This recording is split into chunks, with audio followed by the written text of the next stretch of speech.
Қайырлы таң достар. Сіздерге бүгін бір өлең оқып берейін. Жаяу Мұса Байжанұлының «Айнам көз» деген өлеңін оқып берейін.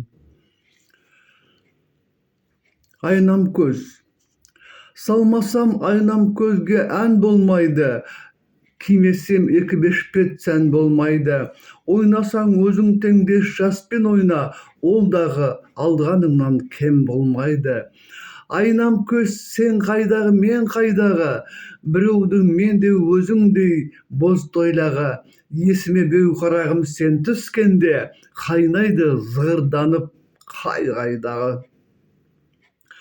Ақындар керемет қой, Мұса, жаяу Мұса.